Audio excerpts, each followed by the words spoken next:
I'm Steve Ember with the VOA Special English Economics Report. The cost to borrow money is the interest rate. For many years, the United States Central Bank has used its target interest rate as a tool to fight inflation.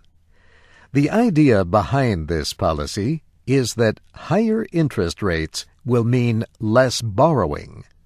Less borrowing will mean less spending, and less spending will mean less demand. The aim is to reduce pressures that raise prices for goods, materials, and labor. Last week, the Federal Reserve again raised its target interest rate. The federal funds rate is what banks charge other banks to borrow money overnight. These short-term loans come from balances held in the Federal Reserve. The Federal Open Market Committee at the bank increased the target rate by 25 basis points. A basis point is 1/100th of a percentage point. The target is now 5%. The highest since early 2001.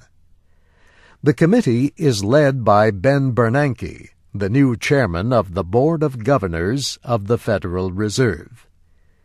This was the 16th increase in a series that began in 2004. Markets expected it, but many investors were hoping for a clear signal that this would be the last one, at least for now. In its statement, the committee said economic growth has been strong so far this year. It said a slowing housing market and rising interest rates and energy prices have largely contained inflation pressures.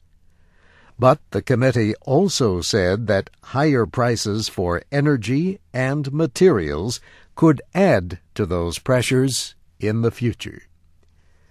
To deal with inflation risks, the committee said some further policy firming may yet be needed. Policy firming is the term for raising rates. But the statement added that the extent and timing will depend on further information about the economy. On Wednesday, the Labor Department announced that the Consumer Price Index rose 0.6% in April. Experts thought this important measure of inflation would increase no more than 0.5%. The increase was the biggest in 3 months, and it showed that the effect of higher energy prices might be spreading. Higher energy costs push up prices for transportation and many products. Economists are divided on what the report will mean for interest rates. The Open Market Committee meets next for 2 days starting June 28th. This VOA Special English Economics Report was written by Mario Ritter. Read and listen to our reports at voaspecialenglish.com. I'm Steve Ember.